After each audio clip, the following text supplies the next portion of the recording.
बच्चों को दुआएं, बड़ों को सलाम। फ़िज़ा है मेरा नाम, यू वॉचिंग मॉर्निंग विद फ़िज़ा। नाज़रीन, दिसंबर का महीना है और अब कल रात को दिसंबर के महीने में हमें थोड़ी सी ठंडी हवाएं जो हैं चलती और महसूस हुई हैं। खूबसूरत गुलाबी ठंडी हवाएं थीं जो हमें छू के गुजरी हैं कल।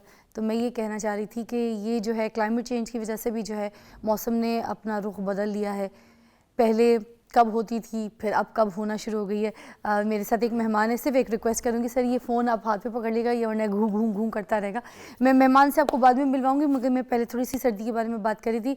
मैंने बहुत पहले ही जो है ना सबको बोल दिया था कि अपनी रज़ाइयाँ, अपने स्वेटर्स जो हैं उनको धूप लगा दें, क्योंकि लोगों को उम्मीद कोई नहीं थी कि अभी एकदम से जो है ना ठंड शुरू हो जाएगी, मगर रात हुई है। इसका मतलब है कि लाहौर में अब जाके दिसंबर में इस मौसम में जो है सर्दियों ने अपना जो है मूड चेंज किया है और एकदम से गुलाबी ठंड जो है वो शुरू हो जाएगी। तो अब अपना ख़ास ख्याल रखिएगा। मैंने तो यही सुना है बचपन से कि जो आती सर्दी है और जाता जाड़ा है, ये दो चीज़ों में बहुत ज़्यादा अपना ख्याल रखना चाहिए। अगर ये लग जाए, और आपको पता है सर्दियाँ ज़्यादा लगती हैं आपके सर से, आपके ये गर्दन से, ठीक है, आपके सीने से, तो इन चीज़ों का ख़ास ख्याल रखें कि आप अपने बच्चों को भी कवर रखें, अपने आप को भी कवर रखें, और रज़ाइयाँ जो हैं थोड़ी सी गर्म इस्तेमाल करें। वो जो सस्ती पॉलिस्टर वाली रज़ाइयाँ आती हैं, ये जो वो वाली रज़ाइयाँ जो फिसल जाती हैं जिस्म से, आपको पता है, और उसके अंदर ना हवा घुसती है, ठंड घुसती है, उससे जिस्म और पसलियों में बड़ा दर्द होता है। मैं भी जाके अपने लिए रज़ाई लेकर आया। आपको पता है इतनी महंगी रज़ाइयाँ मिली हैं बाज़ार से, मैं तो हैरत करी थी। 19,000 की रज़ाई, 18,000 की रज़ाई, 25,000 की रज़ाई, इतनी महंगी महंगी रज़ाइयाँ हो गई हैं। और अच्छी देसी रुई की रज़ाई तो आपको मिलती कोई नहीं है। वो तो आप कहीं अच्छी जगह किसी दूर इलाके में जाके तो कहीं खड़े होकर बनवा लें, तो साफ़ रुई कोई आपका जानने वाला, कोई गांव देहात से आपको साफ़ अच्छी देसी रुई में अगर बना के देते तो बहुत अच्छी है। वो सस्ती भी पड़ जाती है, मगर मेरा ऐसा कोई जान पहचान वाला नहीं था, तो मुझे बाज़ारों से बड़ी महंगी रज़ाई मिली, मगर मिल गई है, बहुत अच्छी मिल गई है। तो खैर ये वाला जो है सिनेरियो है। अब टॉपिक की तरफ चलते हैं। आज का जो हमारा टॉपिक है वो है सबसे पहले कि हम ये जो बच्चे हैं उनको ऐसी ग़िज़ा खिलाते हैं, उनका ऐसा ख्याल नहीं रखते जिसकी वजह से वो मोटापे का शिकार हो जाते हैं। जो छोटी उम्र के बच्चे होते हैं जब वो मोटे हो जाते हैं ना, आपको पता है, तो चाहे घर में माँ बाप लंबे कद के क्यों ना हो, उनकी हाइट रह जाती है। बच्चों का जिस्म जैसे एक रबर बैंड है ना, इलास्टिक, इस तरह का होता है। अगर आपने ऐसे खींच लिया तो वो लंबाई की तरफ जाएगा, अगर आपने ऐसे खींच दिया तो वो मोटापे की तरफ जाएगा।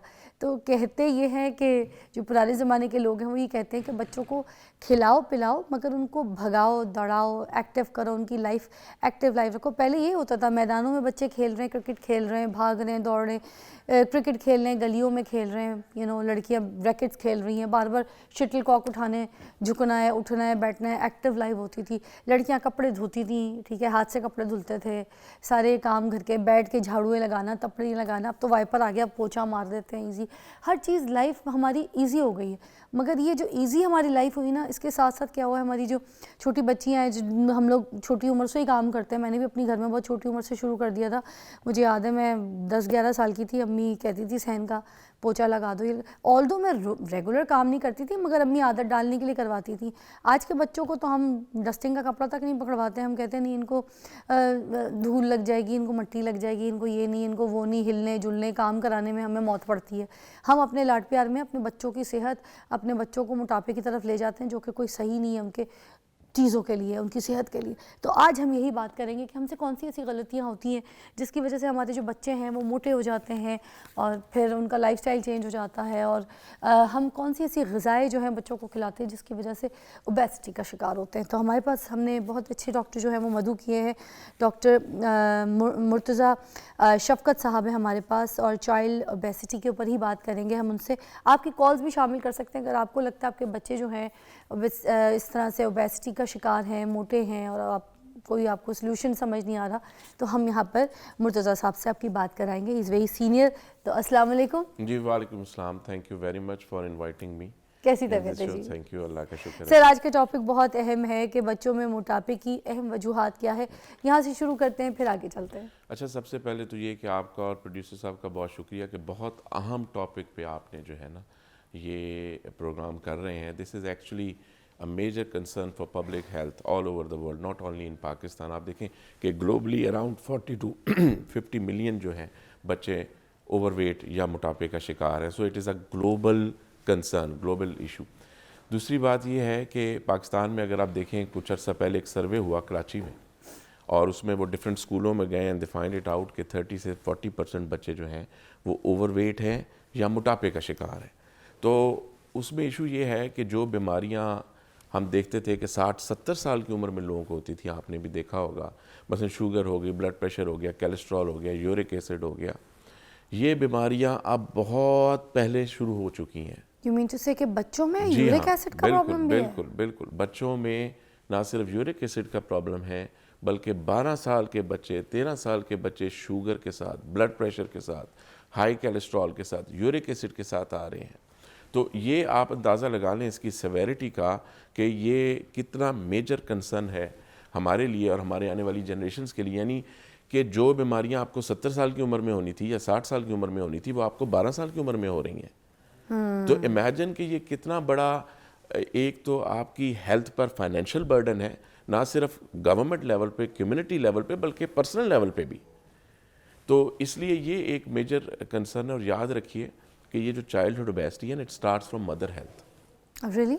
यस, ये आप ये बात याद रखें कि जिस तरह वो एक मशहूर मकाला है कि एक healthy mother can give birth to a healthy child.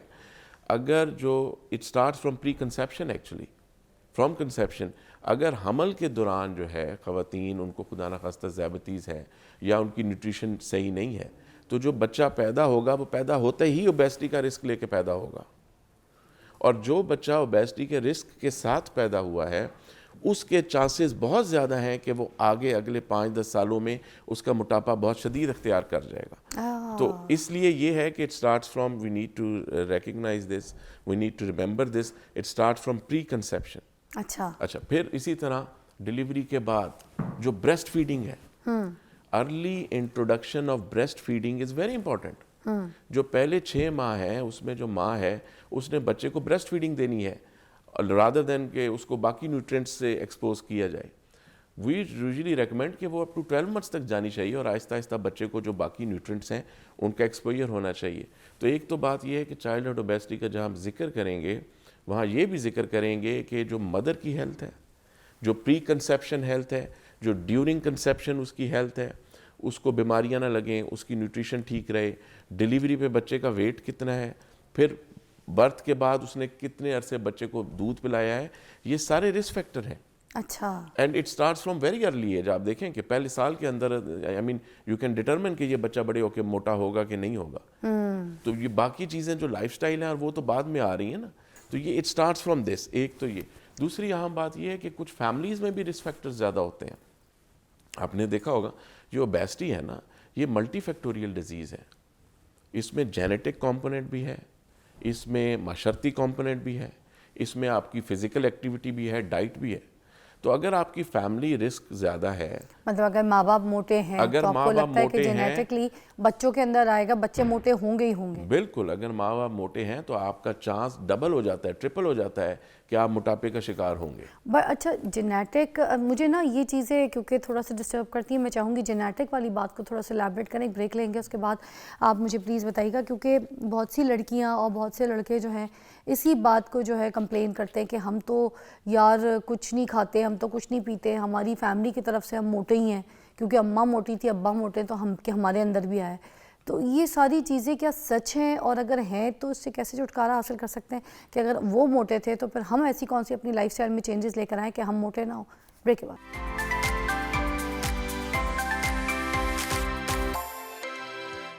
Welcome back. हम बच्चों की ओबेसिटी के ऊपर बात कर रहे हैं और हम बात कर रहे थे जेनेटिक का मसला जो होता है। मुर्तज़ा साहब प्लीज़ मुझे बताइएगा कि ये जो जेनेटिक है ये सीरियस मैटर होता है? अगर बाप माँ मोटे हैं तो फिर बच्चा मोटा ही होगा हर हाल में?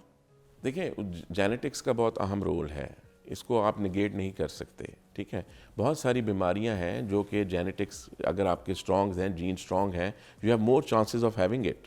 बट ये नहीं है कि आप मोटे ही होंगे, आपका चांस ज़्यादा हो जाता है एज तो अगर कम्पेयर टू बच्चे द का जनरल लाइफस्टाइल पॉपुलेशन। बचपन से ही चेंज कर दें, उसकी एक्टिव लाइफ रखें, उसकी डाइट रूटीन चीज़ें थोड़ी सी चेंज रखें, और जो गलतियां बड़े करके मोटे हुए हुए हैं और ओबेसिटी के शिकार हैं, तो बच्चों को हम उससे थोड़े सी एज में चेंज कर सकते हैं ना लाइफस्टाइल। बिल्कुल, आप दुरुस्त फरमा रही हैं कि अगर हम शुरू से ही बच्चों का एक्टिव लाइफस्टाइल रखें, हम मोर कॉशियस हो कि भाई इसके जीन्स में मोटापा है तो इसको तो हमें ज़्यादा केयरफुल रहना है। ठीक है, उसकी फिजिकल एक्टिविटी का ख्याल रखें, उसकी डाइट का ख्याल रखें, फिर ऑफ कोर्स एक अच्छा कंफर्टेबल इन्वायरमेंट भी वेरी इंपॉर्टेंट है। आप ये बात याद रखें कि साइकोलॉजिकल ट्रॉमा जो है वो is the major cause for obesity in children. अगर आपके घर में माँ बाप या तनाव है या ज़हनी टेंशन है तो बच्चों में मोटापे का आंसर ज़्यादा हो जाएगा, क्योंकि बच्चा स्ट्रेस को एक डिफरेंट तरीके से लेता है। अच्छा, हम डाइट की तरफ आते हैं। बच्चों की जो कुछ लोगों के जब बच्चे मोटे होते हैं घर में, और जो भी जेनेटिक प्रॉब्लम हो या खाने पीने की वजह से, लाइफस्टाइल के, सबसे पहले उसके कार्ब्स को कहते हैं छोड़ो यार, ये नहीं खिलाना, ब्रेड नहीं देना, ठीक है, उसका कार्ब्स ख़त्म कर दो, उसको प्रोटीन खिलाओ, प्रोटीन इंटेक ज़्यादा कराओ। तो ये सही है क्या डाइट में बच्चों को ब्रेड हटा देना, कार्ब्स हटा देना? ये बड़ा अच्छा आपने सवाल किया। देखें, ये बात याद रखें कि मोटापा जो है ना, it is about caloric intake and caloric burn. अच्छा, ठीक है, आप कितनी कैलोरीज ले रहे हैं और कितनी बर्न कर रहे हैं, उसका जो नेट डिफरेंस है दैट कॉजेज ओबेसिटी बेसिकली। अच्छा। अब इशू ये है कि जो हमारे फूड के अहम कंटेंट्स हैं उसमें कार्बोहाइड्रेट्स भी हैं, प्रोटीन्स भी हैं, फैट्स भी हैं। ये कहना गलत है कि आप बच्चे को बिल्कुल कार्ब से जो है वो डिप्राइव ऑफ कर दें और सिर्फ प्रोटीन दें उसको ओबेसिटी से बचाने के लिए। कार्ब्स जो हैं वो बच्चों की नशोनुमा के लिए, उनकी कदो कदामत के लिए, उनकी ओवरऑल डेवलपमेंट के लिए बहुत इंपॉर्टेंट है। ये बात ज़रूरी है कि आप कैलोरीज काउंट करें कि आप बच्चे को कितनी कैलोरीज दे रहे हैं। सो कंटेंट और कैलोरीज में फ़र्क है। सो ये कहना कि जी मैं बच्चे को मोटा नहीं देखना चाहता तो मैं कार्ब्स बंद कर दूं, this is a wrong concept. अच्छा, you have to give carbs, but the issue is कि कार्ब्स में उसकी कैलोरीज जो हैं उसको कैलकुलेटेड दें। इतनी कैलोरीज होनी चाहिए कि उसकी हाइट और ग्रोथ के मुताबिक वो सूट करें और वो उतनी बर्न भी करे। सिमिलरली कार्ब्स में भी फिर कुछ रिफाइंड कार्ब्स हैं जिनमें एडेड शुगर है, उनको अवॉइड करें। कुछ प्रोसेस्ड कार्ब्स हैं, तो होल ग्रेन मील है for example, that is relatively better. तो ये कार्ब्स में भी कई वैरायटी है, कॉम्प्लेक्स कार्बोहाइड्रेट्स हैं। अच्छा, सो कार्ब्स में बहुत वैरायटी है, लेकिन सिर्फ ये कहना कि जी कार्ब्स बंद कर दो और बच्चे को प्रोटीन दे दो, दैट इज रॉन्ग। अच्छा, तो उसका मतलब है खिलाएं पिलाएं सब कुछ, हम उसका मसल गेन जो है वो जी, जो बिल्कुल। बिल्ड हो रहा है वो उसका- हो, उसकी हो। ग्रोथ के लिए आप कह बिल्कुल रहे हो। हैं कि बच्चे की ग्रोथ के लिए कार्ब्स भी ज़रूरी है, फैट्स भी ज़रूरी है और प्रोटीन भी ज़रूरी है। जाहिर सी बात है, हार्मोनल चेंजेस होते हैं बच्चों में, हार्मोन्स बन रहे होते हैं, हार्मोन्स बन रहे होते develop हैं, रहे ग्रोथ होते हैं, हो रही होती है, ग्रोथ हो रही होती बिल्कुल, जी। है। तो आप कहते हैं कि सारी चीज़ें हमें खिलानी चाहिए एक खास मकदार में, खास कैलोरिक इनटेक में। ठीक है। तो ये जो एक्सरसाइजेज वगैरह होती हैं ये भी काम करती हैं बच्चों को वेट लूज के देखिए, लिए? जो फिजिकल एक्टिविटी है ना, नॉट जस्ट एक्सरसाइज, ये नहीं है कि सिर्फ भागने को आप एक्सरसाइज करते हैं। आपका बच्चे को कम से कम चाहिए कि 1 घंटे फिजिकल, चाहे वो गेम खेले, चाहे वो जो है वो जिसे घर में भागे दौड़े, फिजिकल एक्टिविटी इज इंपॉर्टेंट। अच्छा, इट्स नॉट जस्ट एक्सरसाइज। अगर बच्चे, ये मेक श्योर करें कि आपका बच्चा 1 से 2 घंटे की फिजिकल एक्टिविटी उसकी हो, ताकि उसकी जो कैलोरीज हैं वो बर्न हो ठीक, और उसका मेटाबॉलिज्म भी बड़ा इंपॉर्टेंट है। अगर बच्चा बैठा रहेगा, मेटाबॉलिज्म स्लो हो जाएगा, वेट गेन होगा, उसका लेथार्जिक भी लेथार्जिक होगा। सो लाइफस्टाइल के साथ साथ उसकी प्रॉपर न्यूट्रिशनल जो एलिमेंट है that is also very important. अच्छा, बचपन का बच्चों का जो मोटापा होता है क्या वो बीमारियों का सबब भी बन जाता है डॉक्टर साहब? बीमारियों का सबब भी बन सकता है, और ये भी आपको बताते चलें कि कुछ ऐसी बीमारियां हैं जो मोटापे का सबब बन सकती हैं बच्चों में। Really? इसलिए अगर आपके बच्चे का वज़न बहुत ज़्यादा बढ़ रहा है शॉर्ट पीरियड ऑफ टाइम में, तो अपार्ट फ्रॉम जो लाइफस्टाइल मेजरमेंट्स हैं या जेनेटिक्स हैं, there are certain diseases, for example hypothyroidism.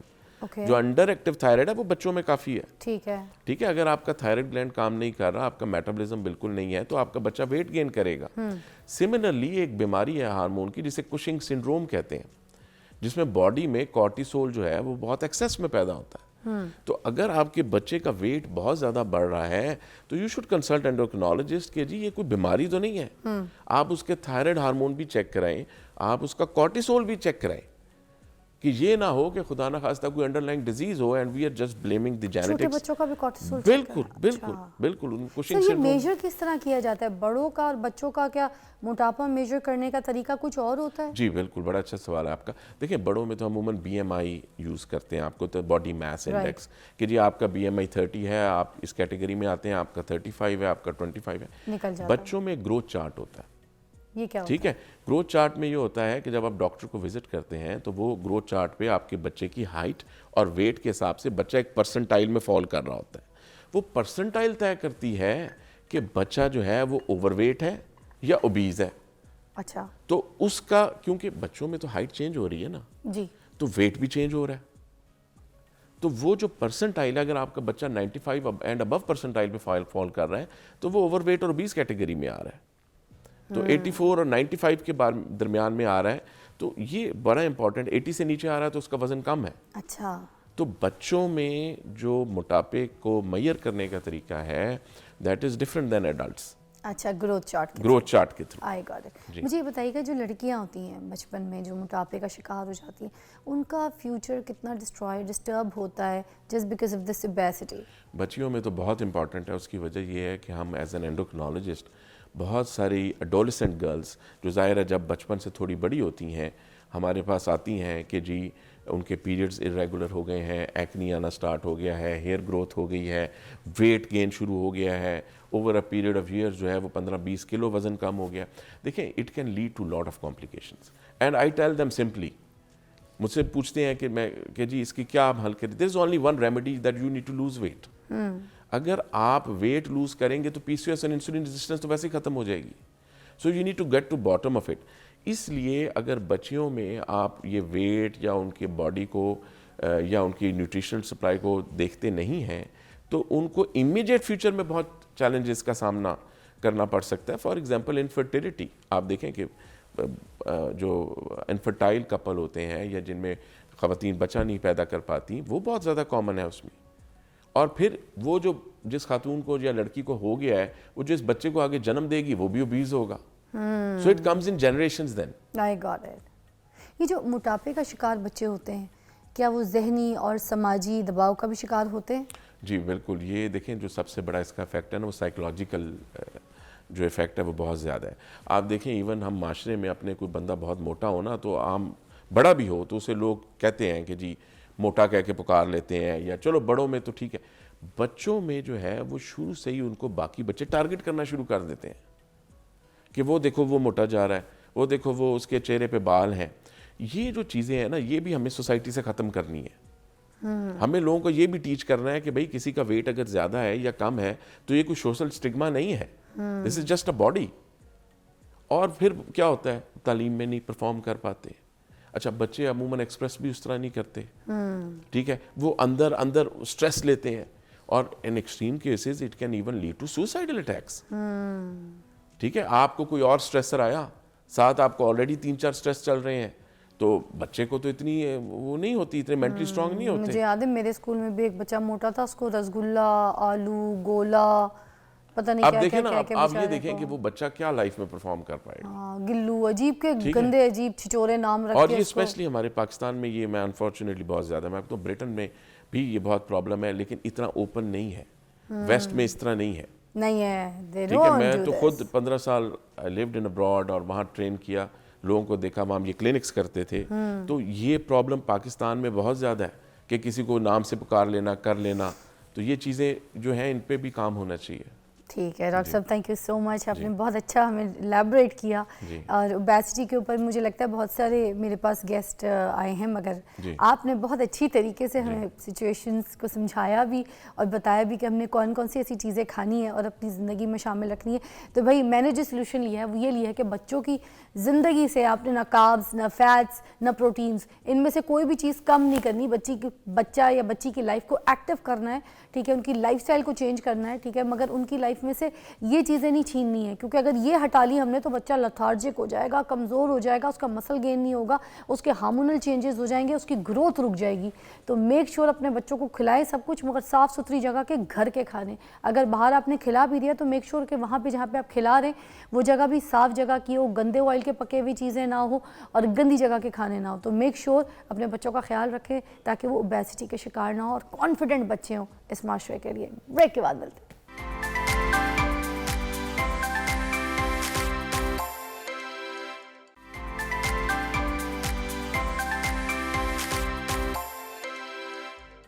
Welcome back, you watching morning with Fiza. नाज़रीन, अभी एक बड़ा इंपॉर्टेंट मौजू है जिसके ऊपर हम बात करने लगे and honestly this is a very दबंग टॉपिक। मुझे लगता है हमें इसके ऊपर बात करनी चाहिए हमें, क्योंकि इसके तरीके नहीं पता, इस वजह से हम बहुत सी जगहों पे जो है ना मायूस हो जाते हैं और हम जो है रास्ता नहीं ढूंढ पाते कि हमने किस रास्ते से जाके क्या करना है, किधर कंप्लेन करनी। अब आपको मैं समझाऊं कि किस बात पे मैं ये सारी बातें आपको बड़बड़ कर रही हूँ। वो ये है कि जब अगर हम पुलिस के पास जाते हैं किसी चीज़ की कंप्लेन लेकर और हमारी बात नहीं सुनी जाती, रसाई नहीं होती, या हमारी कंप्लेन दर्ज नहीं होती, या फिर जो पुलिस है वो शहरियों को बिला वजह हैरेस करे या तजलील करे, तो उसकी शिकायत जो है, उसकी कंप्लेन जो है, वो आम शहरी, वो आम बंदा किधर जाके करे। आपको पता है हमारे माशरे में ये सारी चीज़ें बहुत आम हैं। ये नहीं है कि कोई एक आध केस आपको ऐसे देखने को सुनने को मिलेगा, मोस्टली यही सिचुएशन है हमारे पास। हमारे जो कानून है उसकी कोई ऐसे इसकी कोई रसाई कोई नहीं है। इसी वजह से हमने एक ऐसे मेहमान को मधु किया है जो आज आपको बताएंगे। और अगर आपके साथ कोई ऐसे केसेस हुए हैं, आपकी लाइफ में ऐसे इंसिडेंट्स हुए हैं, आज बताइए, एलैबोरेट कीजिए, बात कीजिए। इस वजह से भी क्योंकि आप बात करेंगे तो फिर नेक्स्ट किसी का भला हो सकेगा। ये सारे कॉन्सेप्ट, ये सारे टॉपिक्स हम इसी वजह से डिज़ाइन करते हैं ताकि आप हमारा साथ दें और किसी की भलाई हो सके। ऐसे ही है, और किसी की होगी तो फिर हमारी और आपकी भी भलाई होगी। मेरे पास मौजूद हैं आशिक हुसैन एडवोकेट साहब, which is very senior personality. यहाँ पे हमें आज बताएंगे कि किस तरीके से हम कानून को जो है अगर लगता है कि सही नहीं है, हमारी रसाई नहीं हो रही, तो हम कानून से किस तरह से मदद ले सकते हैं। मुझे बताइए, अगर पुलिस शहरियों को बिला वजह हरास करे या तस्दील करे तो शहरी को सबसे पहले कदम क्या उठाना चाहिए? पुलिस के खिलाफ क्या कार्रवाई है और कौन सी कार्रवाई किधर की जा सकती है? जी, थैंक यू वेरी मच। बहुत शुक्रिया, आपने मुझे इनवाइट किया, थैंक यू सर, इस काबिल समझा। इसमें हम टॉपिक पे आते हैं, बाकी शुक्रिया के बाद फौरी तौर पे, कि अगर पुलिस किसी को हरास करती है तो एक तो पुलिस डिपार्टमेंट में ही कंप्लेंट सेल बने हुए हैं। अच्छा, फॉर एग्ज़ाम्पल कि अगर एक इलाके की पुलिस आपको हरास करती है तो एसपी के ऑफिस में एक कंप्लेंट सेल बना हुआ है, एक पूरे डिवीज़न का एसपी कंप्लेंट सेल बना हुआ है, वहाँ पे आप कंप्लेंट फाइल कर सकते हैं। सर मगर एसपी तक रसाई भी तो मुश्किल है। देखें यहाँ पर डीआईजी हो, एसपी हो, ये सारे जो ओहदेदार लोग होते हैं, इन तक तो रसाई पहुँचना बहुत दूर की बात है। वो तो कहते हैं जाओ ये नीचे के जो लोग बैठे हैं, ये जो ये वाली पोस्ट के हैं, उनसे आपने मुलाकात की है, उनसे बात की है, उनके पास रिपोर्ट दर्ज करवाई है? नहीं है, अच्छा जाओ, उनके पास तो टाइम ही नहीं होता है, अच्छा उससे पूछ लो, अच्छा ठीक है आप बैठे हैं बात करते हैं। वो दिन पूरा गुजार के थाने में बैठा हुआ, तो उसकी तो रसाई कोई नहीं है बंदे की, वो मैं बताता हूं, सुनवाई कोई नहीं, ऊपर का ओहदे वाला बंदा तो सुनता ही कोई नहीं है। फिर मैं बताता हूँ, जो सिर्फ कंप्लेंट सेल है ना, वो सिर्फ आवाम की सुनवाई के लिए बने हुए हैं। वो किधर बने हुए? वो एसपी ऑफिस में भी एक कंप्लेंट सेल है, डीआईजी ऑफिस में भी है, सीसीपीओ ऑफिस में भी है कंप्लेंट सेल। हर ऑफिसर के ऑफिस में एक कंप्लेंट सेल बना हुआ। वो वहाँ पे उन्होंने एक ऑफिसर स्पेशल आवाम की कंप्लेंट्स सुनने के लिए बनाया। अच्छा, मतलब हमने डायरेक्ट इनके पास नहीं जाना, उधर कंप्लेंट नहीं, पहले जाएं, पहले मुतलका थाने में जाएं। अगर सुनवाई नहीं होती, वहाँ से ज्यादती होती है, आपके साथ कोई गलत परचम उसी की पकड़ा कंप्लेंट जाता है, करनी है ना? उसकी कंप्लेंट के लिए एसपी के ऑफिस चले जाएं, ओके, वहाँ पे एप्लीकेशन दें। नहीं तो एसपी कंप्लेंट ऑफिस है, और उसके बाद सीसीपी ऑफिस में भी कंप्लेंट सेल बाकायदा बना हुआ है। अच्छा, अगर वहाँ पे भी नहीं होती तो उसके बाद कोर्ट्स मौजूद हैं, जस्टिस ऑफ पीस बैठे हुए हैं हर डिस्ट्रिक्ट में, एडिशनल सेशन जजेस हैं, उनको फैब्रिकेशन हुई है ड्यूटीज़ की, उनको वो जो भी कंप्लेंट्स है पुलिस के ख़िलाफ़, वहाँ पे हम लॉन्च करवा सकते हैं। अच्छा, ये जो तजलील की जाती है शहरी की, ये जो इनको हरासमेंट का शिकार बनाया जाता है, ये किस तरीके के कौन कौन से केसेस सुनने में आते हैं? थोड़ा सा बताइएगा, हम कॉल्स भी शामिल करेंगे आपकी। देखिए, आप थोड़ा सा हमें शिकायतों के बारे में थोड़ा सा बताइए। कानून में तो किसी किस्म की ऐसी शिक नहीं है कि कोई पुलिस किसी प्राइवेट पर्सन की तजलील करे, तहसीक करे। वो तो उसको इतना एहतराम से बुलाना चाहिए, और उनके ऑफिसर्स उनको कहते हैं, ट्रेनिंग में उनको कहते हैं कि आमतौर पे आपने ये पढ़ा और सुना होगा कि नफरत कानून जुर्म से है, इंसान से नहीं। तो इंसान से तो पोलाइटली बात करनी चाहिए। किसी उनकी कोई पॉलिसी नहीं है, कोई कानून नहीं है कि वो किसी मुजरिम को पकड़ के तशद्दुद करें, उसकी तहज़ीक करें, उसके घर में घुस जाएं, उसकी चार दीवारी पामाल करें। ये जितनी प्रैक्टिस करते हैं पुलिस वाले, ये सर आपने सारी देखा तो है, करते हैं। अगर किसी के घर पे कोई ऐसे मुजरिम का कोई शक है, शुबा है, या किसी को गिरफ्तार करना है, किसी का कोई वारंट वगैरह है या नहीं है, वो क्या करते हैं, सीढ़ियाँ रखते हैं, तो सीढ़ियाँ रख के तो घर के अंदर कूद जाते हैं। ठीक है, अब वहाँ पे औरतें भी होती हैं, घर में बच्चे भी होते हैं, बेटियाँ भी होती हैं, बट नॉर्मली इन चीज़ों को नोटिस नहीं किया जाता। मैंने तो ऐसे ही केसेस सुने, मूवीज़ में भी यही देखती हूँ, ड्रामों में भी यही देखती हूँ। ये सारा कुछ सुनने में भी यही आ रहा है। सारा कुछ इलीगल प्रैक्टिस है, गलत है। हाँ ये पुलिस का खौफ इतना बड़ा हुआ है कि लोग घर से निकलते नहीं हैं, उनके खिलाफ नहीं चलते हैं। हालांकि ये बिल्कुल, अगर किसी के घर दाखिल नहीं हो सकते, अंदर 10 कत्ल किए हैं, को मुलजम पड़ा हो, उसको पुलिस को पता हो, तो बगैर वारंट के, बगैर अदालत की इजाज़त के वो दरवाज़ा नहीं तोड़ अच्छा, सकते। अगर वारंट है, सवाल है मेरा आपसे, अगर वारंट है किसी के पास, पुलिस वाले के पास, तो क्या किसी के घर पे ऐसे सीढ़ी रख के कूद जाए, फिर दरवाजे नहीं, तोड़ वारंट सकते है हैं? तो दरवाज़ा खुलवाएं। अच्छा, दरवाज़ा अगर दरवाज़ा नहीं नहीं खोल खोलता सकते तो? तो दरवाज़ा तोड़ें। दरवाज़ा सीढ़ी का तोड़ें। तो कोई कंसेप्ट नहीं है, किसी कानून में सीढ़ी का जिक्र नहीं है कि अच्छा। आप सीढ़ी लगाएं और दीवारें ऊपर चलें। छतें ये तो कूद के नहीं जा चोरों की तरह जाते हैं, चोर चोरी करते हैं, इस तरह के रास्ते चोरों के होते हैं। दीवारें छतें कूद के नहीं दीवारें जाना। फलांगना चोरों का काम है, पुलिस का काम तो नहीं है। तो ये जो पुलिस अगर इस तरह करती है तो ये सिर्फ अपने ऑफिसर्स को खुश करने के लिए करती है और अपनी कमज़ोरियाँ छुपाने के लिए करती है। अच्छा, इतना टाइम नहीं होता कि वो जाके वहाँ से वारंट, सच वारंट लें हाँ या दरवाज़ा तोड़ने की इजाज़त लें, कुफल शिकनी की इजाज़त लें। इतनी वो स्ट्रगल नहीं करते, वो सीढ़ी फलांगने को ज़्यादा आसान समझते हैं, अपना काम आसान करने के लिए इलीगल प्रैक्टिस करते हैं। जी सर, मुझे बताएं, अगर कोई गिरफ्तारी के लिए आता है, किसी को गिरफ्तार करने के लिए, तो आम शहरी को पता होनी चाहिए बात है कि वो सबसे पहले उससे क्या पूछे, वारंट पूछे कि आपके पास वारंट है कि नहीं है? जी, सबसे पहले उसको पूछे कि कौन सा मुकदमा है जिसमें आप मुझे गिरफ्तार करना ओके, केस कौन सा, मुकदमा कौन सा, सेकंड, ठीक है। उस मुकदमे में क्या आपने इजाज़त ली है अदालत से कि आप मुझे अरेस्ट कर सकें? अच्छा, ठीक है। कुछ केसेस हैं जो हीनियस किस्म के होते हैं, संगीन किस्म के जिनको कहते हैं, अच्छा, उनमें इजाज़त नहीं होती कि अदालत से गिरफ्तारी की इजाज़त लें। ओके, बाकी जो छोटे छोटे ऑफेंसेस होते हैं उसमें वारंट लेना पड़ता है अच्छा। गिरफ्तारी के लिए। अच्छा, सिर्फ मुकदमा दर्ज होने काफ़ी नहीं है, गिरफ्तारी का वारंट भी अदालत से लेना पड़ता है, फिर गिरफ्तार कर सकते फिर हैं। गिरफ्तार कर सकते। लेकिन हमारी पुलिस क्या करती है माशाल्लाह से कि मुलज़िम को पकड़ लेती है, 2 दिन रखती है, उसके बाद पर्चा दर्ज करती है, उसके बाद वारंट ले लेती है, फिर सारी कार्रवाई करके मिसल बना के अदालत में दे देती है कि जी ये हमने मुलज़िम पकड़ा, हमने पर्चा किया, फिर वारंट लिया, फिर मुलज़िम पकड़ा। इनफैक्ट मुलज़िम 2 दिन पहले उन्होंने पकड़ा होता है। अच्छा, ये सारी इलीगल प्रैक्टिस है। आय हाय, अच्छा अच्छा। और मुझे बताएं, जब गिरफ्तारी के लिए आते हैं, ठीक है, वारंट भी है, सब कुछ है, और अगर जो शहरी है वो कहता है मैंने नहीं जाना, मुझे बात करनी है, मुझे मेरे पर गलत इल्ज़ाम है, और क्या पता गलत इल्ज़ाम है और वो हाइपर हो रहा है सब कुछ, तो क्या पुलिस तशद्दुद कर सकती है उस टाइम पे, थप्पड़ मार सकती है, जूते, लात, डंडे? देखें, तशद्दुद का तो कंसेप्ट ही नहीं है, ये समझा दे ज़रा। बिल्कुल कंसेप्ट नहीं है। पुलिस उसको गाली नहीं दे सकती, उसकी थप्पड़ नहीं मार सकती, उसको किसी किस्म का तशद्दुद नहीं कर सकती। अच्छा, इवन के जब पुलिस अदालत रिमांड देती है ना, आम पढ़ते हैं, सुनते हैं कि जी जिस्मानी रिमांड पर पुलिस यही के सुनते हवाले हैं कर हम दिया तो। गया, हाँ, तो इट डजंट ठुड्डे, मीन लाते, घूसे, डंडे। ये सारा कुछ गैर कानूनी है। अच्छा, ये गैर ये कानूनी, गुंडागर्दी वारंट है, समेत पुलिस गर्दी आप है। शहरी को मार पीट ठुड्डे नहीं करा कुछ सकते। भी नहीं कर सकती। ठीक है, मेरे पास मेरे एक बड़े अच्छे रेगुलर कॉलर हैं, याहिया, उनको शामिल करेंगे, बड़ी ज़बरदस्त कोई ना कोई बात करेंगे ज़रूर। अस्सलाम वालेकुम याहिया। वालेकुम सलाम। चीज़ें आज तो माशाल्लाह बेबी डॉल लग रही हैं आप माशाल्लाह। अच्छा, ज़बरदस्त टॉपिक है, ज़रा आइए बताइए क्या कहना चाहेंगे, इसमें शामिल हो। देखिए, मेरे ध्यान में 2-3 सवाल है, मैं जल्दी कर लेता हूँ। एक तो वकील साहब को सलाम हो। देखिए, एक तो सवाल मेरा ये है कि जब पुलिस किसी को गिरफ्तार करने आती है, दुनिया भर में कानून है, जो अमेरिका में भी है, कि उसको उसके राइट सुनाती है। 3 राइट होते हैं कि आप चुप रह सकते हैं, आप अपने वकील को बुला सकते हैं, जो कुछ आप बोलेंगे आपके खिलाफ अदालत में यूँ हो सकता है। क्या वो राइट पुलिस सुनाती है उसको, या हमारे यहाँ ऐसा कोई कानून मौजूद है? दूसरा सवाल ये है कि एक आदमी को जब गिरफ्तार कर लेते हैं तो बयान अपनी मर्जी के मुताबिक जलवाने की कोशिश करते हैं, झूठा ओए होए, क्या बात कही है। रिपीट वो जो है ना, कीजिएगा, मैं आवाज़ को थोड़ी सी कम अगर थी। एक minute रुकिएगा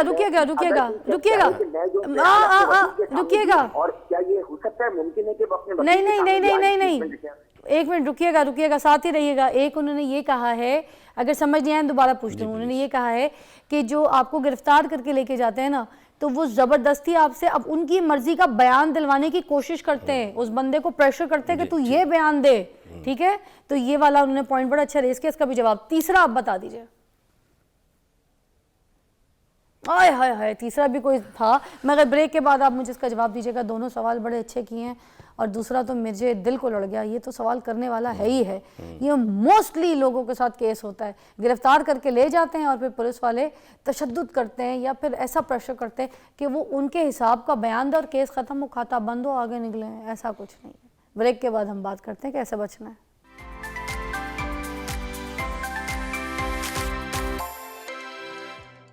welcome back to watching morning with Fiza. नाज़रीन, हम हमारे पास मेहमान से जो है वो गुफ्तगू कर रहे हैं, ख़ास तौर पे कि अगर हम पुलिस के पास किसी केस को लेके जाते हैं या कोई एफआईआर कराने जाते हैं, हमारी कंप्लेंट जो है दर्ज ना कराई जाए, तो कौन से ऐसे रास्ते हैं जो हम इख्तियार कर सकते हैं, और अगर पुलिस की तरफ से हमें कोई शिकायत है तो हमने पुलिस की शिकायत किधर करनी है, राइट। तो आपसे हम बात करते हैं। मुझे बताइएगा कि जो याया की कॉल थी वो पूछ रहे थे कि हम बाहर से ममालिक में अगर आप कंपेयर करें पाकिस्तान को, तो देखें वहाँ की सिचुएशन में अगर किसी को आप पकड़ने के लिए जाते हैं और वो जो बंदा है उसको पहले से बता दिया जाता है कि तुम जो भी बयान दोगे वो तुम्हारे ख़िलाफ़ भी इस्तेमाल किया जा सकता है, तो यहाँ पे भी ऐसा होता है क्या? जी मैं बताऊं कि बाहर के मुल्कों का कानून अलग सा है, अच्छा कानून है। इसको हम कन्फेशन बोलते हैं अपनी ज़ुबान में, इकबाल जुर्म भी कहते हैं, ठीक है। तो जो कन्फेशन होता है वो अपने ख़िलाफ़ भी इस्तेमाल हो सकता है, लेकिन कुछ मखसूस केसों में। फॉर एग्ज़ाम्पल, कोई कत्ल का केस है, कोई ब्लाइंड कत्ल हुआ है, तो मिल नहीं रहा उसका कातिल कौन सा है, तो कौन अपने ख़िलाफ़ जाके बयान देगा? अगर कोई इस तरह करता है तो उसकी बैकग्राउंड देखी जाएगी कि उसने वो इकबाल क्यों किया, वो इकबाल जुर्म क्यों किया, कन्फेशन क्यों किया। ठीक है। तो हमारे कानून में पाकिस्तान के अलावा दुनिया में वो किसी पुलिस के पास कोई मुलज़म चला जाए कि जी वो फ़लाँ डकैती हुई थी, फ़लाँ वारदात की थी, वो मैंने की थी, तो वो पुलिस उसको मान लेती है। हमारे मुल्क में किसी पुलिस अफीसर के सामने इकबाल जुर्म की कोई कानूनी हैसियत नहीं है, हैसियत ही कोई हैसियत नहीं। अच्छा। हमारे मुल्क में, हमारे मुल्क पाकिस्तान में, प्यारे पाकिस्तान में, हाँ। जब किसी ने कन्फेशन करना है तो वो किसी कोर्ट के सामने करेगा, अच्छा। किसी जज साहब के सामने करेगा, कोई पुलिस के सामने अगर उसने किया भी है तो उसकी कोई हैसियत नहीं, कल वो मुकर जाएगा। ठीक है। अच्छा, मुझे ये बताइए कि अगर पुलिस पकड़ के लेके जाती है किसी शहरी को और उसके बाद जो उससे बयान है वो अपनी मर्ज़ी का दिलवाने की कोशिश करती है, उसको प्रेशराइज भी करती है, तशद्दुद भी करती है, टॉर्चर भी करती है, तो इज़ दैट राइट? ठीक है क्या? ये क्या तरीका है? नो, ये बड़ा क्लियर सा कानून है हमारा कि जो पुलिस कस्टडी में कोई भी उसका बयान होगा मुलज़म का, वो गैर कानूनी होगा। वो उसके ख़िलाफ़ हो या उसके फेवर में हो, या किसी और मुलज़म के ख़िलाफ़ हो या किसी और पार्टी के ख़िलाफ़ हो, जो भी पुलिस की कस्टडी में उसकी प्रैक्टिस होगी, स्टेटमेंट होगी, बयान होगा, कन्फेशन होगा, इकबाल जुर्म होगा, ऑल आर इलीगल हमारे कानून में। ठीक है। अच्छा, ये मोस्टली आपने देखा होगा सोशल मीडिया पे, टिकटॉक पे, अपने अकाउंट्स पे लोग पोस्ट लगा देते हैं, वीडियोस लगा देते हैं असले के साथ, पिक्चर्स वगैरह लगाते हैं, फिर उसकी कार्रवाई तो करते हैं पुलिस वाले, मगर जब पकड़े जाते हैं, वो उनको पकड़ लिया जाता है तो अच्छे खासे पैसे, या पकड़ने से पहले अच्छे खासे पैसे वैसे दे के तो बस काम छुड़ा लेते हैं। तो ये जो दिहाड़ी वाला काम है पुलिस का, जो उन्होंने अपनी दिहाड़ियाँ बनाई हुई हैं ऐसी छोटी छोटी कामों की, ऐसी चीज़ों से, और इनकी बड़ी सख्त नज़र ऐसे कामों पे कि दिहाड़ी कहाँ से मिलनी है, तो इन चीज़ों का क्या तरीका है? ये सही है ये दिहाड़ी बनाना? Is that right? जी, ये दिहाड़ी तो लगाना गलत बात है, रिश्वत इसको के ज़िम्मे में आता है। मैं आपको एक वाक़या बताता हूँ। अभी ये सोशल मीडिया वाला जो आपने इशू रेज़ किया है, अभी मुझे कुछ दोस्त बता रहे थे कि किसी लड़के ने किसी का असली लाइसेंस लिया, पिस्तौल लिया, उसके साथ उसने तस्वीर बनाई, सोशल मीडिया पे दे दी, पुलिस वाले आके उसको पकड़ लिया। तो उन्होंने कहा जी कोई माफ़ी तलाफ़ी कर दें। उन्होंने कहा जी नहीं, ये हो जाएगा, वो हो जाएगा, दहशतगर्दी का पर्चा होएगा। उन्होंने 1 लाख रुपये डिमांड की पुलिस ने। वो गरीब आदमी थे, उन्होंने मिल मिला के 25,000 रुपये उनको अरेंज कर दिया कि हमारा छोटा बच्चा है, तालब इलम है, इसका कैरियर तबाह हो जाएगा, इसको माफ़ कर दें। उन्होंने कहा जी नहीं, पैसे चलो 50,000 कर दें। फिर अल्टीमेटली वो 10 पुलिस वाले से उन्होंने कहा जी अच्छा, हम आप पे तरस खा के गरीब समझ के छोड़ देते हैं, हम 10 को मोर सर्दी बड़ी है, हमें फ़िश खिलाएँ। उन्होंने 8-10 पुलिस वालों ने उनसे फ़िश खाई, 25,000 रुपया लिया, तो फिर चले गए। अब आप ख़ुद अंदाज़ा लगाएं कि अगर वो 25,000 ना दें, फ़िश ना खिलाएं, तो फिर कानून और है। अगर उन्होंने सारा उनकी बात मान ली तो अब कानून और है। या अल्लाह। तो इसमें मैं और अर्ज़ करना चाहूँगा, ये जितने भी पॉलिसीज़ होती है ना पुलिस की, ये अबव द लॉ होती हैं। फॉर एग्ज़ाम्पल कि जी वो फ़लाँ इलाके पे नाका लगा दें, फलां घर पे जबरदस्ती रेड कर के दें। नाके पे रोक लेते हैं, लेकिन वहाँ ये पे सारी पॉलिसियाँ हैं। चाय के पैसे दे अब- दो, अब ये जो हमारा- चाय के पैसे नाकों पे ले रहे हैं, जी। ये सारी चीज़ें सही नहीं है। अच्छा बिल्कुल सॉरी, गलत मैं है। दोबारा एंड में, क्योंकि हम जाने लगे हैं, आपका बहुत बहुत शुक्रिया। आपने कहाँ कहाँ का कंप्लेन दर्ज करा सकते हैं? एसएसपी के ऑफिस में, जी, वहाँ पे एसएसपी के ऑफिस में सेंटर्स एसपी हैं। हर डिवीजन में एसपी कंप्लेंट बैठा हुआ ठीक है। है। डीआईजी ऑफिस में भी DIG कंप्लेंट ऑफिस में भी सेल बना complaint हुआ centers है। हैं। सीसीओ के ऑफिस में भी कंप्लेंट सेल CCPO बना के हुआ ऑफिस में भी है। complaint अगर ये center पुलिस है। वाले नहीं मानते, कहीं भी ठीक है। इनकी सुनवाई नहीं होती, सीधा उधर जाना तो है। सीधा जस्टिस ऑफ पीस के पास जाएं, ओके। वहाँ पे रेट फाइल करें, उनकी सुनवाई होगी। अरे वाह। सेक्शन और ऐसे पुलिस 22 वाले जो के रिश्वत तहत। लेते हैं, ऐसे पुलिस वाले जो मछली खाते हैं, चाय पानी लेते हैं या फिर दिहाड़ी लगाते हैं, इनकी दिहाड़ियाँ बंद कीजिए, इनकी मछलियाँ बंद कीजिए, इनका काम तमाम कीजिए। सही जो तरीका है ना, उसके ज़रिए कानून से रसाई हासिल कीजिए। और अगर कोई गलत करता है तो चुप मत रहिए कि आपके साथ ही हो गया, आप निकल गए, आपने चाय पानी मछली खिलाती नहीं, आप उनकी पकड़ ज़रूर करवाइए। एक ब्रेक के बाद मिलते हैं आपको।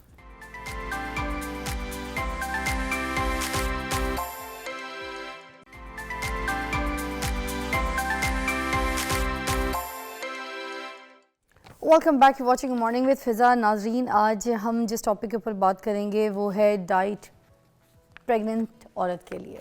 उसको क्या क्या खाना चाहिए, क्या चीज़ें नहीं खानी चाहिए। बहुत सी बातों की तो आपको पता है मिथ ही होती हैं, जिसके बारे में समझ कुछ नहीं होता कि कौन सी जो ग़िज़ाएँ जो हमारी बंद करवा दी हैं और हमें वो खानी ज़रूरी थी और हम प्रेगनेंसी में नहीं खाते, इसके ऊपर भी बात करेंगे। आपकी कॉल्स भी शामिल करेंगे। मैं पहले थोड़ा सा इंट्रो में आपको कुछ चीज़ें एलैबोरेट कर देती हूँ। जैसे बहुत से लोग ऐसे कहते हैं अनकुक्ड मीट जो है वो प्रेग्नेंट औरत को नहीं खाना चाहिए।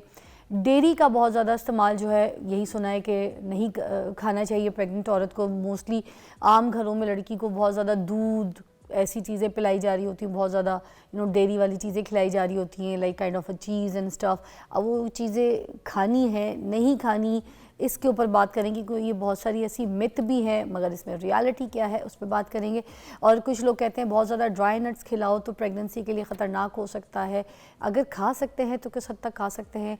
कोकोनट वाटर कहते हैं कि पिलाओ, किस वक्त पिला सकते हैं, नहीं पिला सकते, ऐसी चीज़ें। क्योंकि प्रेगनेंसी वो सिचुएशन है जिसमें औरत बहुत घबरा जाती है कि अगर प्रेगनेंसी हुई है और वो नहीं टिकी या कोई ऐसी ज़ाया हो गई, अल्लाह ना करे किसी औरत की। क्योंकि हर औरत को इस चीज़ का बड़ा ख्याल रखना बहुत ज़रूरी है कि अपनी ज़िंदगी के साथ साथ जो ज़िंदगी, जो जान जिसको वो जन्म दे रही है इस दुनिया में, उसको वो सारे प्रोटीन्स, फैट्स, कार्ब्स, न्यूट्रिएंट्स सब कुछ उसको मिले, ताकि वो एक अच्छी ग्रोथ के साथ बच्चा जो है वो इस दुनिया में जन्म ले। तो आज हमारे पास इस पर बात करने के लिए वर्दा सिकंदर है, डाइटिशियन है और बहुत अच्छा एलैबोरेट करती हैं, आपको पता है। तो welcome. Thank you so much for having me. कैसी है? मैं बिल्कुल ठीक, और इतना ज़बरदस्त एंड वेरी इंपॉर्टेंट टॉपिक जिस पे ख़वातीन फोकस नहीं करती। पोस्टपार्टम के बाद वज़न कम करने पे बहुत फोकस करती हैं, लेकिन प्रेगनेंसी पे डाइट जितनी ज़्यादा इम्पॉर्टेंट है। और जैसे कि अभी आप बात कर रही थी, आपको पता है मिस कैरेजेस होने का सबसे बड़ा मेजर कॉज आयरन डेफिशिएंसी है। सबसे ज़्यादा जो केसेस देखे जाते हैं मिस कैरेजेस के, वो आयरन की कमी की वजह से होता है। अच्छा। लेकिन हम लोग समझते हैं कि शायद एक्टिविटी ज़्यादा कर ली थी, घर के काम ज़्यादा कर लिए थे, इस वजह से शायद। लेकिन न्यूट्रिएंट की डेफिशिएंसी, अगर बहुत सारे ऐसे बच्चे भी होते हैं कि जो पैदा हुए जिनकी पैदाइश के वक्त ही डेथ हो जाती है, उसका भी बहुत बड़ा कॉज जो है वो न्यूट्रिएंट्स की डेफिशिएंसी है। तो इसलिए न्यूट्रिशन आप समझें कि आपकी सारी प्रेगनेंसी में आपकी और आपके बच्चे दोनों की हर चीज़ आपकी डाइट पे डिपेंड करती है। लेकिन हमारी सोसाइटी में, जैसे थोड़ी सी अभी आपने भी बात की, बहुत सारे ऐसे ट्रेंड्स बन चुके हुए हैं, प्रेग्नेंट वुमन ने ये खाना है, प्रेग्नेंट वुमन ने ये नहीं खाना।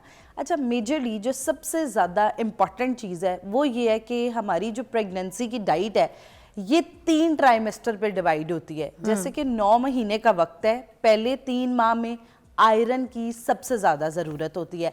पहले 3 माह में आपने कोई एक्स्ट्रा कैलोरीज नहीं लेनी। जैसे आपने कल्चर देखा होगा, हमारे यहाँ घर माँ है, सास है, जितना खा सकती हो खाओ, अब बस बेड रिडन वाला टाइम है। और जितना, ये बेहद गलत प्रैक्टिस है, वो आपको उल्टा वेट गेन होने लग जाएगा और प्रेगनेंसी के दौरान आपको sugar, constipation, high blood pressure और अर्ली लेबर पेन स्टार्ट हो सकती है। वर्ता, मगर मैं इस चीज़ को पहले एलैबोरेट करके फिर आगे चलना चाहूँगी। मुझे बता दीजिएगा कि जो सॉफ्ट चीज़ है और ये जो डेयरी के प्रोडक्ट्स होते हैं, फिर इनमें आप देखें अनकुक्ड मीट हो गया, उनमें ये फ़िश वगैरह हो गई, ठीक है, ये सारी चीज़ें क्या खाई जा सकती हैं?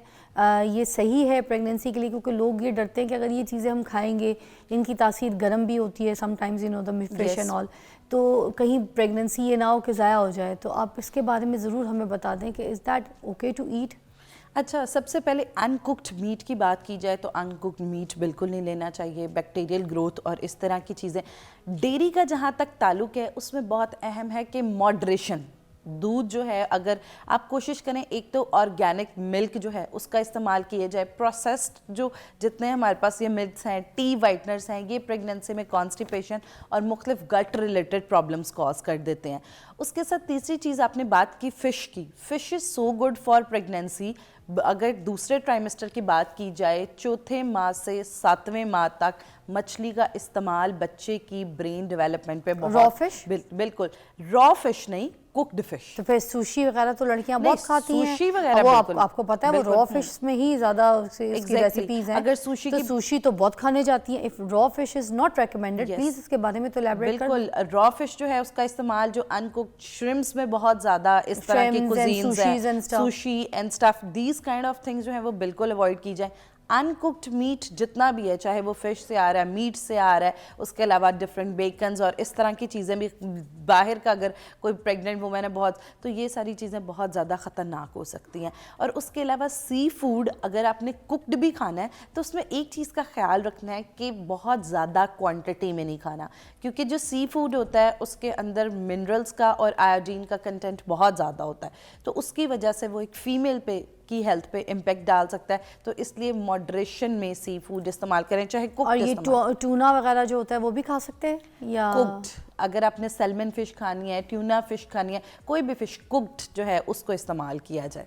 क्योंकि मैंने सुना है कि वो बेबी के ब्रेन को और हेयरिंग को बड़ा मसला करते हैं जब बच्चा पैदा होता है। मौजूद DHA अगर ये और चीज़ें इस तरह, EPA ऐसे कंपोनेंट्स हैं जो कि बच्चे की brain development, hair development, heart, इसकी हेल्थ को बहुत ज़्यादा प्रमोट करके इसकी प्रॉपर ग्रोथ में हेल्प करती हैं। और ये जो कैफीन है इसके बारे में भी एलैबोरेट अच्छा, कीजिए, ये चीज़ मैं ज़रूर, ये जो कैफीन की कमी हो रही होती है औरतों को, बिल्कुल, ठीक है, और वो मांग रही होती हैं, ये क्या सही है कैफीन का इस्तेमाल या छोड़ देनी चाहिए? प्रेगनेंसी में खतरनाक है, एलैबोरेट करें। अच्छा, सबसे ज़रूरी, अगर चाय या कॉफ़ी कोई फीमेल पीती है, छोड़े नहीं, लेकिन उसके अंदर क्वांटिटी उसकी बहुत कम करके, और जैसे दूध पत्ती है बिल्कुल हल्की, और बहुत ज़्यादा पकाना नहीं, चाहे चाय है चाहे कॉफ़ी है, उसको बहुत ज़्यादा पकाएं नहीं।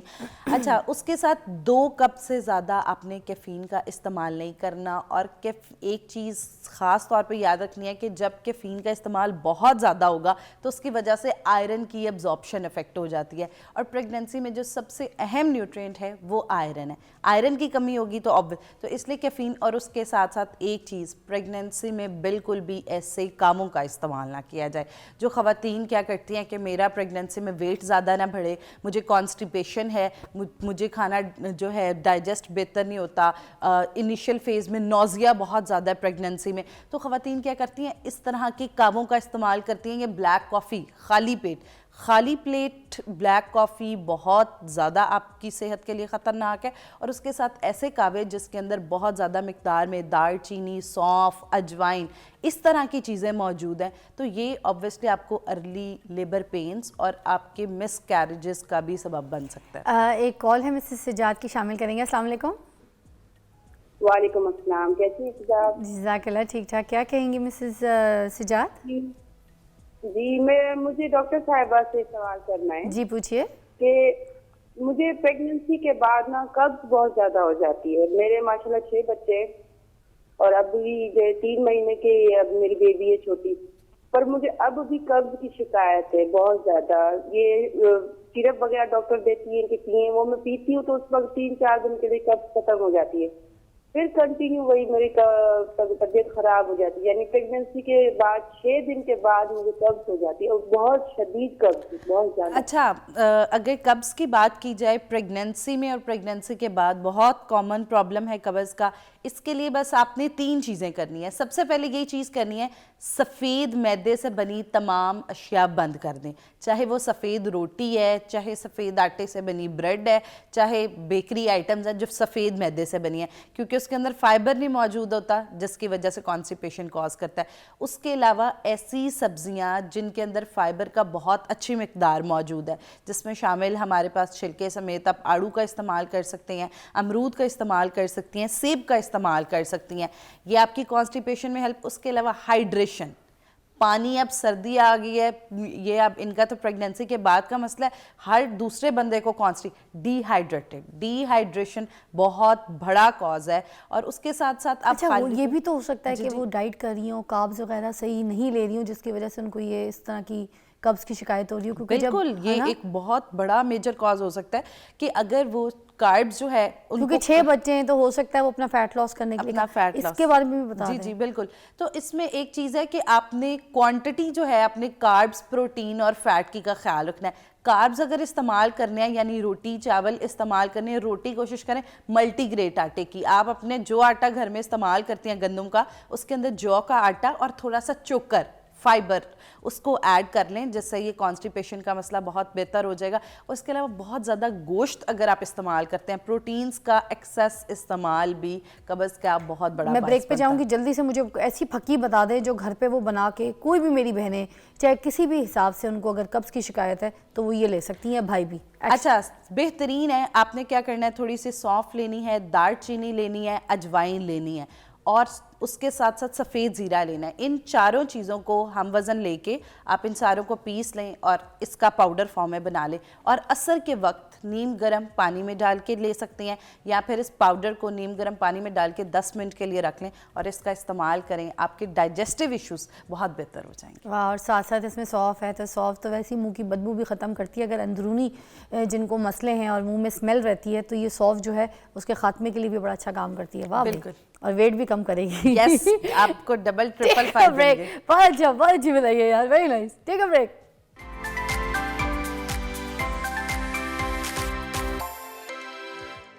Welcome back, you watching morning with Fiza. हम यहाँ पर बात कर रहे हैं कि प्रेगनेंसी की क्या डाइट्स होती हैं, कौन सी चीज़ें खानी चाहिए, कौन सी नहीं खानी चाहिए। और वर्दा सिकंदर मेरे पास डाइटिशियन मौजूद हैं।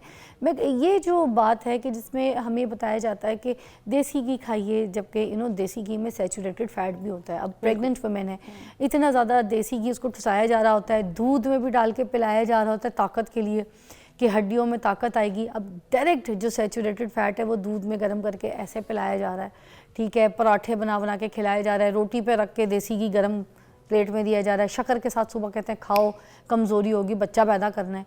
अब ये इस तरीके के जो ऑयल्स हैं, कुछ लोग ऑलिव ऑयल में खा रहे हैं, कुछ लोग इस तरह की सैचुरेटेड फैट्स तो जा रहा है पेट में। मुझे इन चीज़ों के बारे में बताइए, क्या बच्चा जब पैदा होगा वो ओबेसिटी का शिकार नहीं होगा? क्योंकि मैंने आज शो भी ओबेसिटी पे ऑलरेडी किया है। तो क्या प्रेग्नेंट वुमेन को इस तरह के तेल वेल घी चीज़ों का इस्तेमाल करना चाहिए? अच्छा, बिल्कुल। अगर जो है वो माँ इतना ज़्यादा हर चीज़ में, सुबह नाश्ता है उसमें 2 चम्मच ऑयल डाल रही है, दोपहर को जो है दूध पी रही है उसमें 2 चम्मच डाल रही है। सबसे ज़्यादा जो चीज़ अहम है, चाहे प्रेगनेंसी है या कोई भी है, मॉडरेशन। आप देखें इंसानी जिस्म एक है और प्रेगनेंसी में ये चीज़ ज़्यादा ख़तरनाक हो जाती है कि आपके साथ आपका जो बेबी है वो भी अफेक्ट हो रहा है, फीटस। तो प्लीज़ बताएं ना कि आप जैसी सपोज कोई लड़की है और प्रेग्नेंट है, तो उसको किस हद तक का घी जो है वो इजाज़त है कि वो सारा दिन में इंटेक ले सकती है? कितने को चम्मच?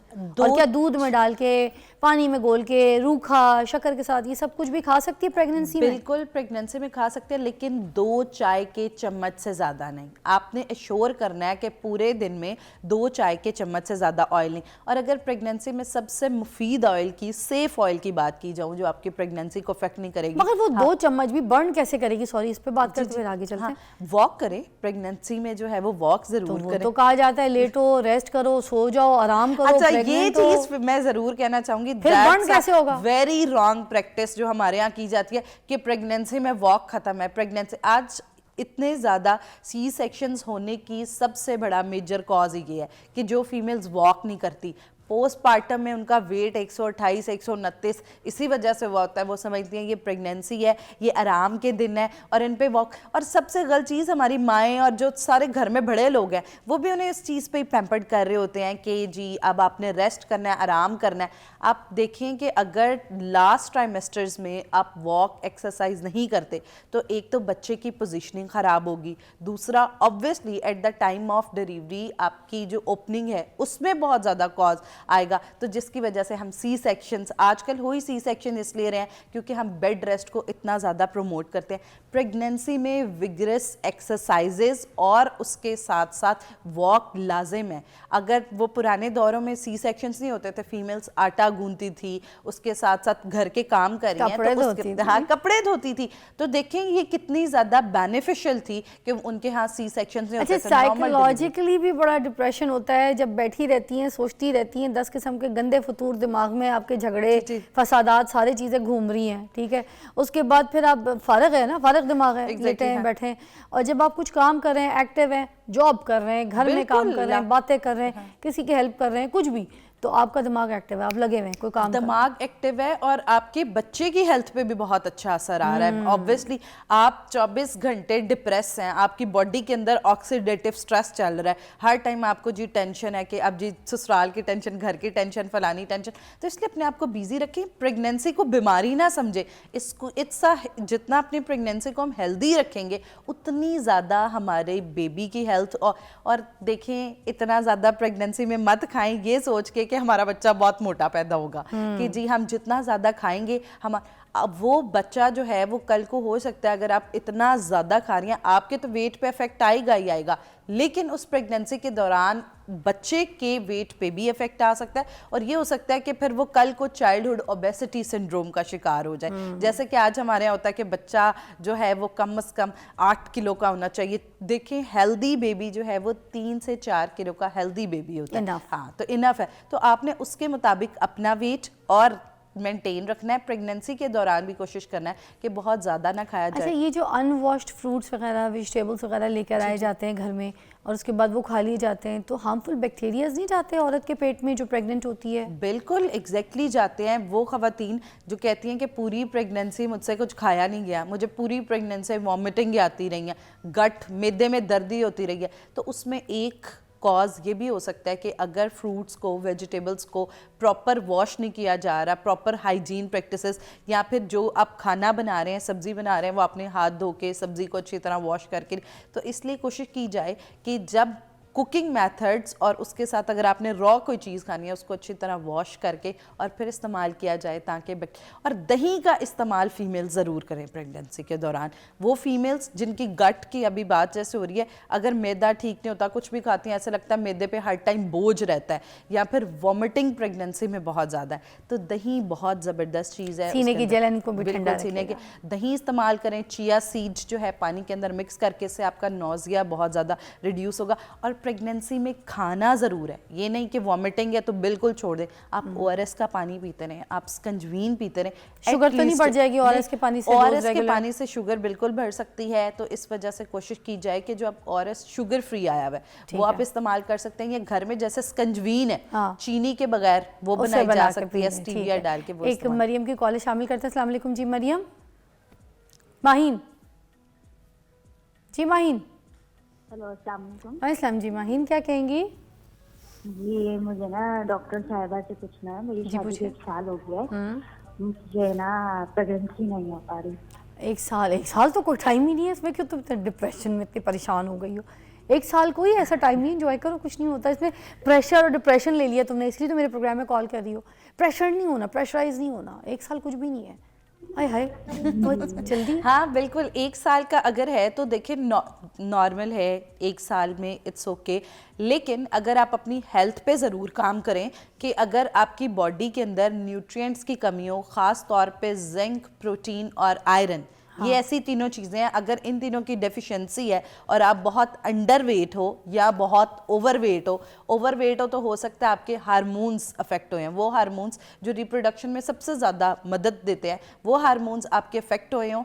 तो एक तो ये है कि अपने वेट को नॉर्मल करें, अपने हस्बैंड हैं उनके वेट को आप नॉर्मल करें, डाइट को बहुत बेहतर करें, बैलेंस डाइट की तरफ जाएं, और उसके अलावा ऑब्वियसली आपने जिस दिन ट्राई करना है टू कंसीव वो प्रॉपर आपकी ओव्यूलेशन डेज के साथ होने चाहिए। तो ठीक ये है। चीज़ आपकी इस चीज़ में काफ़ी हेल्प वरदा मेरे साथियों कहीं नहीं जा रही हो, बैठो अभी। अच्छा ठीक है। टॉपिक बहुत अच्छा, थोड़ा सा कुछ रह गया एलैबोरेट करना, और भी कुछ है। बिल्कुल। तुम बैठी हो मेरे पास और हम ब्रेक लेंगे। और ब्रेक से पहले मैं आखिरी बात ही कह दूं, बच्चियों को इतनी जल्दी प्रेशराइज ना किया करें घर में कि बच्चा क्यों नहीं हो रहा, हाय साल हो गया है अभी तक कुछ नहीं है, कोई खबर नहीं यार, साल तो इनको आपस में एक दूसरे को अभी समझते पूछते हो गई होगी, घूमते फिरते हो गई होगी, एक दूसरे के साथ घर में स्पेस दे के उनको एडजस्टमेंट में हो गई होगी।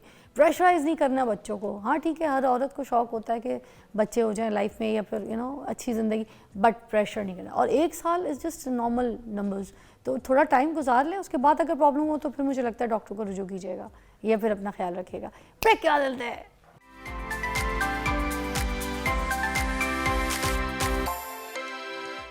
Welcome back to watching morning with Fiza. आज हम प्रेगनेंसी के ऊपर बात कर रहे हैं, जिसमें कौन से ऐसे फल, ऐसे फ्रूट्स, ऐसी डाइट जो है हम उसमें गलत खा लेते हैं जिसका हमें पता नहीं चलता, उसके ऊपर बात कर रहे हैं वर्दा के साथ। वर्दा ने मुझे काफ़ी चीज़ें भी यहाँ पर बताई हैं जो आपको एलैबोरेट की हैं, समझ भी आई हैं आपको, मगर कोई ऐसी मुझे मल्टी विटामिन प्लीज़ बता दीजिए जो प्रेग्नेंट औरतों को खानी चाहिए, घर पर बना के रख लें।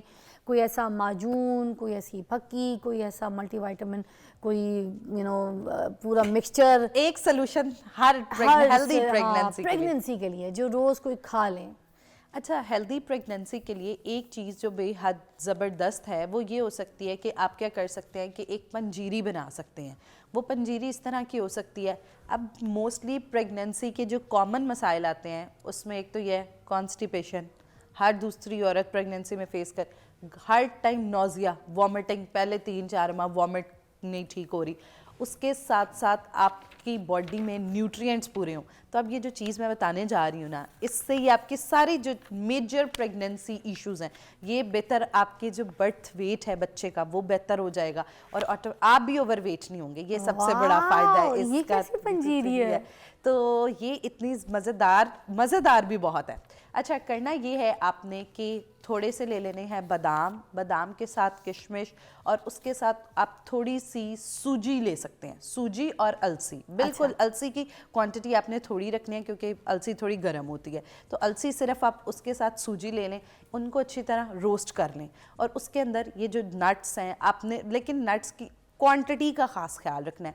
1/2 कप आलमंड्स, 1/2 कप किशमिश, और उसके साथ साथ 1/2 कप जो हमारे पास हम कहते हैं 4 मगज़ सीड्स। हाँ। और आपको पता है जो हम प्रेगनेंसी में ओमेगा 3 ओमेगा 6 के सप्लीमेंट खाते हैं ना, अगर आप वो 4 मगज़ ऐड कर लेंगे आपको वो चीज़ नहीं लेनी पड़ेगी और आपके बच्चे की ब्रेन हेल्थ बहुत बेहतर होएगी। और सूजी की मिकदार कितनी, सूजी की मिकदार, अच्छा सूजी की मिकदार यह कि आप 1 कप सूजी डालें, और जो अलसी है वो आपने सिर्फ 1 टेबलस्पून, उससे ज़्यादा इनफ है। अच्छा, इसको ब्राउन करना है अलसी के साथ, रोस्ट करना है, रोस्ट ज़रूर करना है, और उसके साथ इसके अंदर 2 चम्मच देसी घी के आपने ऐड कर लेने हैं ताकि उससे, और उसके साथ आप इसको अच्छी तरह रोस्ट करके मिक्स कर लें, और उसके ऊपर से नट्स डाल के मिक्स कर दें। वो ऐसे थोड़ी सी हलवे की जैसे होती है ना, खुश्क हलवा, उस तरह बन जाएगा। और इसके अंदर आपने 3-4 खजूरें जो हैं वो काट के डाल लेनी है। तो उसके बाद इसका डेली आप 1 चम्मच दूध के साथ ले लें। असर के वक्त वैसे ही दिल कर रहा होता है कि कुछ हल्के छुआरे खा सकते हैं। अच्छा, छुआरे नहीं डालें, छुआरे के बजाय खजूरें जो हैं वो बेहतर। छुआरे हाजमे में थोड़ा सा तकलीफ देगी, मैदे में। और उसके साथ ये ऐसी ज़बरदस्त चीज़ है कि ये समझ लें आप प्रेगनेंसी सर्ज बन जाएगा, हर चीज़ का मजमुआ, जो कि आपकी हेल्दी प्रेगनेंसी जो है उसमें बहुत ज़्यादा हेल्प करेगा। थैंक यू सो मच, बहुत बहुत शुक्रिया, बड़ा अच्छा गाइड किया आपने हमें, बड़ी अच्छी तरीके से समझाया। आई होप आप लोग जितनी भी बहनें हैं जो प्रेग्नेंट हैं और जो प्रेग्नेंट होने का ख्वाब देख रही हैं, तो वो इंशाल्लाह अपना बड़ा ख्याल रखेंगी।